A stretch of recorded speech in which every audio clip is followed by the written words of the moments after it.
Vinoba Bhave university semester 2 के जितने भी स्टूडेंट हैं, अगर इस वीडियो को देख रहे हैं या फिर आपके गार्जियन इस वीडियो को देख रहे हैं तो वीडियो को पूरा जरूर देखिएगा, क्योंकि कहीं ना कहीं पेरेंट्स को भी चिंता होती है। 4 साल का जो ग्रेजुएशन है, अगर बच्चा पढ़ लेगा, उनको डिग्री मिलेगी, उसके बाद वो करेगा तो करेगा क्या?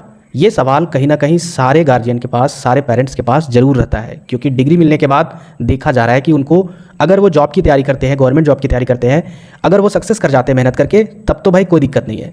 लेकिन अगर वो सक्सेस नहीं करते हैं तो फिर उनके साथ क्या होगा? डिग्री की वैल्यू होगी या फिर नहीं होगी? क्योंकि यहाँ पर जो न्यू एजुकेशन पॉलिसी लागू की गई है, ठीक है, मैं हर एक वीडियो में बताता हूँ, ये जो पॉलिसी है 1 नंबर पॉलिसी है। हालांकि इस पॉलिसी के आधार पर वो साधन बच्चों को प्रोवाइड नहीं कराई जा रही है, वो सारे चीज़ें प्रोवाइड नहीं कराई जा रही है, जिस कारण से बच्चे अच्छे तरीके से इस पॉलिसी का लाभ नहीं ले पा रहे हैं। आपको आज के वीडियो में खास करके आपके पेरेंट्स को भी और साथ ही साथ उन स्टूडेंट को भी जिनको लगता है कि अगर डिग्री मिलेगी तो उसका इस्तेमाल नहीं होगा, उनके लिए बहुत बड़ी गुड न्यूज़ है। जी हाँ, आपके लिए बहुत बड़ी गुड न्यूज़ है। वीडियो को पूरा देखिएगा तभी आपको समझ में आएगा। साथ ही साथ स्टूडेंट के माइंड में ये सवाल उठ रहा है, जो एईसी पेपर है, जिसमें एईसी 1 का सिलेबस सेमेस्टर 2 में पढ़ना है या फिर एईसी 2 का सिलेबस हमें सेमेस्टर 2 में पढ़ना है, इसका भी जवाब इस वीडियो में मिलेगा। डिटेल से एक्सप्लेन करेंगे, ध्यान से समझना होगा। सबसे पहले आपको पता है कि सेमेस्टर 1 में क्या क्या पेपर था। टोटल 6 पेपर था, ठीक है। अब यहाँ पर हम लोग सेमेस्टर 2 में इंटर कर चुके हैं, तो सेमेस्टर 2 की अगर बात करें तो यहाँ भी टोटल 6 पेपर है। एक आपका एसी 2 पेपर होगा, एसईसी 2 पेपर होगा, एमडीसी 2 पेपर होगा, एमएन 2 पेपर होगा, उसके बाद एमजी 2, एमजे 3। यहाँ पर मैंने आपको पिछले वीडियो में भी डिस्कस किया था, मेजर 2 और मेजर 3 जो आपका ऑनर्स पेपर है वही यहाँ पर आगे बढ़ जाएगा, ठीक है। एक पेपर हो जाएगा ऑनर्स पेपर में, मेजर 2 और मेजर 3। इसमें बहुत सारे स्टूडेंट के माइंड में ये सवाल उठ रहा था, क्या दोनों अलग अलग दिन इस पेपर का एग्जाम होगा? बिल्कुल, ये दोनों अलग पेपर हो चुके हैं। जैसे हिस्ट्री में मेजर पेपर 2 का कुछ अलग यूनिट सिलेबस होगा, 6-7 सिलेबस होगा, 6-7 यूनिट, तो उसका अलग पेपर बन चुका है। यानी एक्सटर्नल में जो आपका 75 नंबर का होगा एग्जाम और इंटरनल में 25 नंबर का, वो अलग पेपर होगा मेजर 2 का, ठीक है। ये दोनों इसी तरीके से मेजर 3 का भी होगा। तो ये डाउट आपका क्लियर हो गया होगा। ये 2 पेपर है। अब यहाँ पर देखिए माइनर की अगर बात करें, अभी मैं आपको इसके बारे में डिस्कस करूँगा। इतना समझ लीजिए कि इसमें वोकेशनल स्टडीज़ या फिर वोकेशनल कोर्सेज वाले यहाँ पर सब्जेक्ट को ऐड किया गया है, जिसका सिलेबस आ चुका है, वो भी मैं आपको डिटेल से एक्सप्लेन करूँगा। इसमें आपको क्या पेपर रखना है, क्या नहीं रखना है। नेक्स्ट पेपर की अगर बात करें, एमडीसी पेपर, इसकी चिंता अभी बिल्कुल छोड़ दीजिए, ये चीज़ मैं आपको आगे बताऊँगा, ठीक है। इसकी तैयारी भी मैं आपको करवा दूँगा। इसके बाद नेक्स्ट पेपर है आपका एसईसी, इसकी भी चिंता आपको छोड़ देनी है, यानी स्किल इन्हेंसमेंट कोर्स में आपको क्या रखना है। अब यहाँ पर बात कर लेते हैं एईसी 2, और यहाँ पर लिखा हुआ है इंग्लिश। समझिए बात को, सभी को इंग्लिश पढ़ने की ज़रूरत नहीं है। जो अगर सेमेस्टर 1 में एईसी पेपर हिंदी रखे होंगे उनके लिए ये कंपलसरी है। अगर जो बच्चे इंग्लिश रखे होंगे तो उनके लिए इंग्लिश नहीं होगा, सेमेस्टर 2 में हिंदी होगा एईसी पेपर, ठीक है। ये हमेशा आप याद रखिएगा।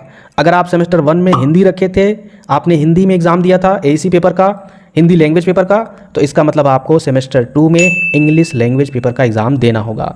अब यहाँ पर बात उठता है, कौन सा सिलेबस रहेगा सेमेस्टर 2 में? क्योंकि सबसे बड़ा सवाल यही चीज़ है, एईसी पेपर का केवल और केवल 3 ही यूनिट सिलेबस है। एक आपका एईसी 1 है, दूसरा आपका एईसी 2 है, तीसरा आपका एईसी 3 है। और बटना कितने सेमेस्टर में है? टोटल 4 सेमेस्टर में। अब इसको कैसे बांटा जाए? 1 सेमेस्टर, 2 सेमेस्टर, 3 सेमेस्टर, 4 सेमेस्टर।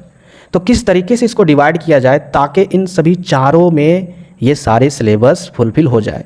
तो चलिए सबसे पहले हम लोग सिलेबस पर आते हैं, उसके बाद मैं आपको बताऊंगा कि सेमेस्टर 2 में एईसी 1 पढ़ना है या फिर 2 पढ़ना है, फिर आगे सेमेस्टर में क्या पढ़ना होगा। और यहाँ पर आपका जो सिलेबस है वो टोटल 3 एईसी पेपर में है। एईसी 1, उसके बाद यहाँ पर हो जाएगा एईसी 2, उसके बाद यहाँ पर हो जाएगा एईसी 3। इसको डिवाइड कैसे किया गया है वो ध्यान से समझिएगा। जैसे आपने सेमेस्टर 1 में हिंदी रखा था एईसी पेपर में, अब सेमेस्टर 2 में क्या है, ये जो एईसी 1 है यह 2 भाग में डिवाइड हो चुका है। एक पहला जो भाग है वो किस पर बटेगा? जो पहला सेमेस्टर 1 में एईसी 1 इंग्लिश रखे होंगे, ठीक है, वो तो भाई सेमेस्टर 1 में इंग्लिश का एग्ज़ाम देकर आ चुके हैं। दूसरा ये कहाँ पर बटेगा? ये सेमेस्टर 2 में बटेगा। तो किनके लिए? जो पहले में हिंदी रखे थे उनके लिए ये एईसी 1 2 भाग में बट चुका है। यानी हिंदी लिए थे उनको सेमेस्टर 2 में एईसी 1 इंग्लिश पढ़ना होगा, जो सेमेस्टर 1 में इंग्लिश रखे थे वही सेम सिलेबस। क्योंकि स्टूडेंट के माइंड में ये कन्फ्यूज़न है, एईसी 2 लिखा हुआ है तो इसका मतलब एईसी 2 वाला सिलेबस पढ़ना है। ऐसा बिल्कुल नहीं, यहाँ पर आपको डिवाइड किया गया है अच्छे तरीके से, तो उसी टाइप से आपको पढ़ना होगा। अब बाकी ये एईसी 2 है, ये आपको कहाँ पर पढ़ना होगा? तो यहाँ पर आपको सेमेस्टर 3 में पढ़ना होगा। सेमेस्टर 2 में जिनका इंग्लिश रहेगा वो सेमेस्टर 3 में AAC 2 कौन सा पेपर पढ़ेंगे, हिंदी वाला पेपर पढ़ेंगे, क्योंकि वो हिंदी वाला सेमेस्टर 1 में AAC 1 पढ़ चुके रहेंगे। 2 में फिर वो इंग्लिश पढ़े थे AAC 1 में, लेकिन सेमेस्टर 3 में वो फिर AAC 2 हिंदी स्टार्ट करेंगे। फिर जिनका अगर सेमेस्टर 2 में हिंदी रहेगा वो सेमेस्टर 3 में AAC 2 में इंग्लिश फिर से रखेंगे, क्योंकि वो सेमेस्टर 1 में इंग्लिश पढ़ चुके हैं। इसी तरीके से सेमेस्टर 4 में AAC 2 जिनका हिंदी था वो फिर से इंग्लिश पढ़ेंगे, ठीक है। और सेमेस्टर 3 में जो AAC 2 इंग्लिश पढ़े होंगे वो AAC 3 में यहाँ पर हिंदी पढ़ेंगे, AAC 3 का सिलेबस। तो इस तरीके से टोटल 4 पार्ट में डिवाइड है ये सारे 3 पेपर। अगर आपको अब भी कन्फ्यूज़न है तो चिंता करने की कोई भी बात नहीं है। अभी आप अगर सेमेस्टर 2 में हो तो केवल और केवल सेमेस्टर 2 के बारे में समझिए। AAC पेपर 1 यहाँ पर लिखा हुआ है AAC 1, तो आपका जो सिलेबस है यही है, ठीक है। इंग्लिश जिनको पढ़ना है तो जो सिलेबस क्लास 12th में था, रिपोर्ट राइटिंग फॉर न्यूज़पेपर, ये आपको पढ़ना यूनिट 1 में है। सेकेंड यूनिट में यहाँ पर देखिए, फिर आपका नहीं, फर्स्ट यूनिट में ही दूसरा है आपका ट्रांसलेशन, हिंदी इनटू इंग्लिश, यानी हिंदी से आपको इंग्लिश में ट्रांसलेट करना है। फिर रीडिंग कॉम्प्रिहेंशन, ठीक है, जो गद्यांश वाले क्वेश्चन होते हैं, मैं आपको समझाने के लिए हिंदी में बात कर रहा हूँ, यानी आपको इंग्लिश में वहाँ पर लिखा रहेगा सारा कुछ, आपको पढ़कर आपको जवाब देना है। यूनिट 2 की अगर बात करें, पैराग्राफ राइटिंग। फिर इसके बाद preparing different kinds of resume, biodata and CV, यानी आपको बायोडाटा के बारे में, रिज्यूमे के बारे में भी आपको जानकारी रखनी है। इसके बारे में भी ड्रॉ करने के लिए क्वेश्चन आ सकते हैं। या फिर यहाँ पर तीसरे नंबर पर आपका ऑफिशियल कोरेस्पॉन्डिंग। तो इस तरीके से कहीं ना कहीं ये सारे चीज़ आप पढ़ चुके हो, वही चीज़ यहाँ पर आपको सेमेस्टर 2 में AAC 1 में इंग्लिश पढ़ना है। तो इस तरीके से मैंने AEC पेपर 1 का सेमेस्टर 2 के लिए मैंने सिलेबस बता दिया है, यही आपको पढ़ना है। AAC 2 में आप लोग झांकिएगा भी नहीं, वो नहीं पढ़ना है सेमेस्टर 2 में। उम्मीद करते हैं कि आपको समझ में आ गया होगा। बात कर लेते हैं सेमेस्टर 2 में AEC पेपर जिनका हिंदी पढ़ना होगा, क्योंकि वो सेमेस्टर 1 में इंग्लिश पढ़ चुके हैं, तो सेमेस्टर 2 में ऑटोमेटिक उनका हिंदी हो जाएगा। तो उनका क्या सिलेबस है वो ध्यान से देखिएगा। तो यहाँ पर देखिए साफ साफ स्पष्ट शब्दों में लिख दिया गया है प्रथम समस्त्र अथवा द्वितीय समस्त्र, यानी प्रथम सेमेस्टर या फिर द्वितीय सेमेस्टर, तो उनके लिए सिलेबस यही है। तो देखिए यहाँ पर क्या सिलेबस है। यूनिट 1 की अगर बात करें, लेखन कौशल, लेखन अर्थ, विशेषताएं, महत्व एवं प्रकार, मीडिया लेखन, जिसमें समाचार, संपादकीय, फीचर, संपादक के नाम पत्र आदि, ठीक है, ये सारा कुछ आपको पढ़ना है।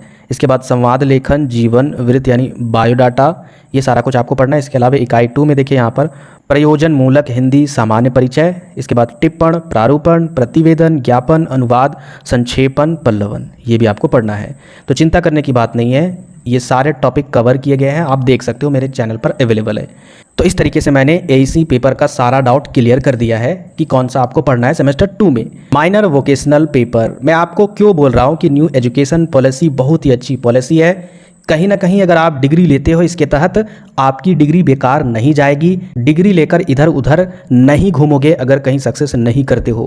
क्यों मैं बोल रहा हूँ यहाँ पर ध्यान से समझिएगा।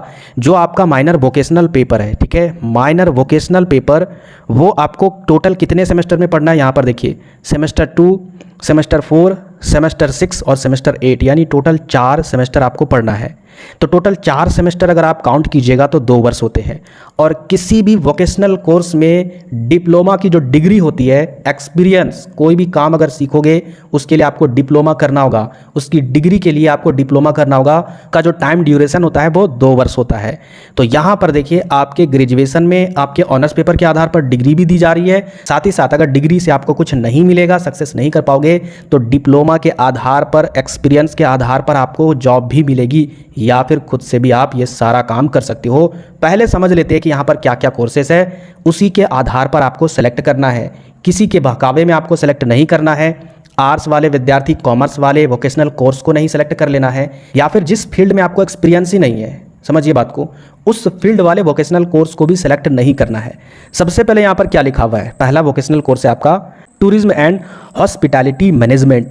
इसका मतलब होता क्या है, टूरिज्म का मतलब होता है कहीं आप बाहर में घूमने के लिए जाते हो, तो जो भी घूमने के लिए जगहें होती है वहाँ पर आपको ठहरना पड़ता है। ठहरने के लिए होटल वगैरह जो भी है सारा मैनेजमेंट वहाँ पर किया जाता है। तो उन सभी सारे मैनेजमेंट से रिलेटेड यहाँ पर कोर्सेज है जो आपको सेमेस्टर 2, सेमेस्टर 4, 6 और 8 तक आपको पूरा कंप्लीट करना है।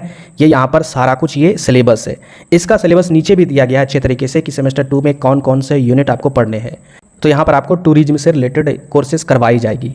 इसके बाद अगर आगे बात करें नेक्स्ट आपका ऑर्गेनिक फार्मिंग। ऑर्गेनिक फार्मिंग का मतलब होता है जो अभी खेती बाड़ी करते समय हम लोग जो रासायनिक खाद का उपयोग कर रहे हैं उसको ना करके पर्यावरण के साथ फ्रेंडली, ठीक है, यानी पर्यावरण को बिना नुकसान पहुंचाए ऑर्गेनिक फार्मिंग कैसे करें इससे रिलेटेड, यानी खेती बाड़ी अगर आप करते हो या फिर आपको इच्छा है। देखिए यहाँ पर जो भी कोर्सेस है इसमें अपना एक्सपीरियंस देखिएगा, किस में आपको कितना ज़्यादा नॉलेज है उसी को रखिएगा। यहाँ पर ये मत कीजिएगा चलो यार ये बैंक वाला है हम लोग बैंक वाला रख लेते हैं, इसका लेवल हाई है, ये एग्रीकल्चर है फार्मिंग है ये क्या रखेंगे, ये किसानी वगैरह ये सब तो सब छोड़ रहे हैं। ऐसा बिल्कुल भी नहीं कीजिएगा, नहीं तो आपके साथ प्रॉब्लम भी हो सकता है।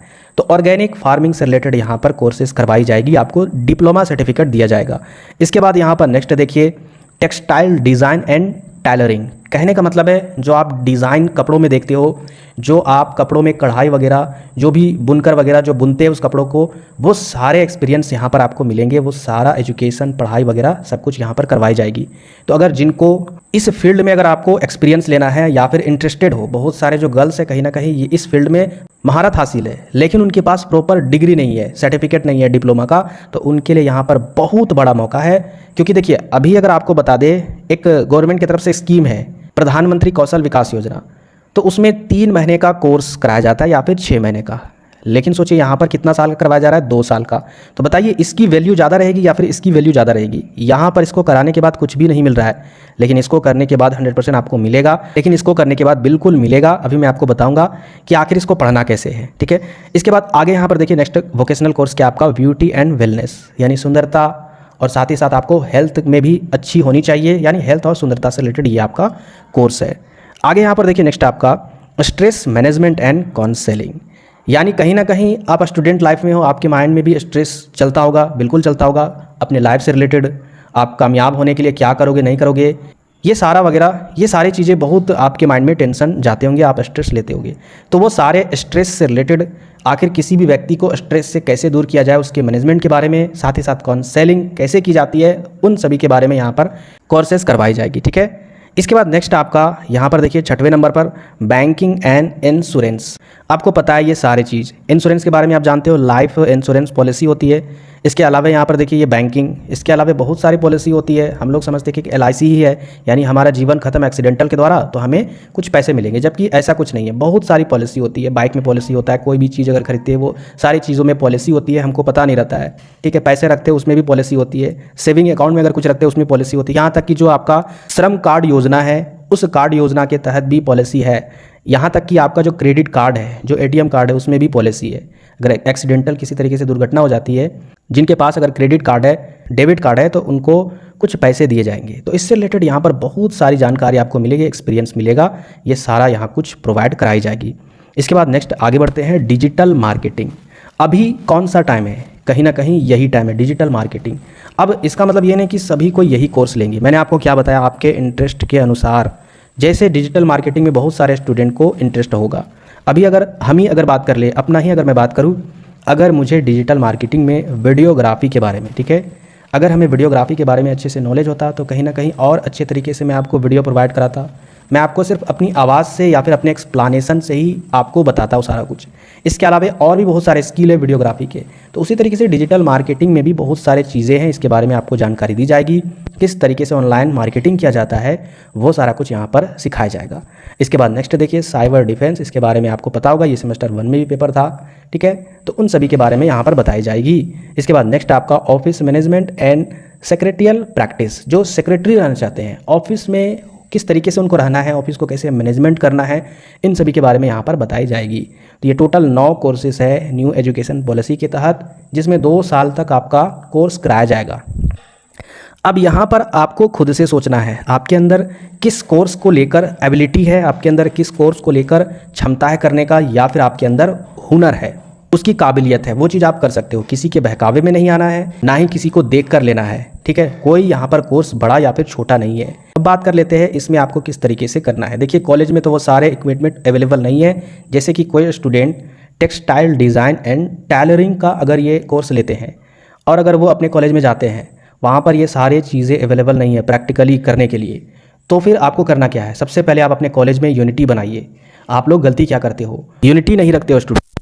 कम से कम आपको स्टूडेंट अपने अपने सेशन वाइज में यूनिटी रखना है, एक व्हाट्सअप ग्रुप रखना है जिसमें जैसे तैसे आपको वहाँ पर कमेंट या मैसेज नहीं करना है, पढ़ाई से रिलेटेड वहाँ पर डिस्कस करनी है।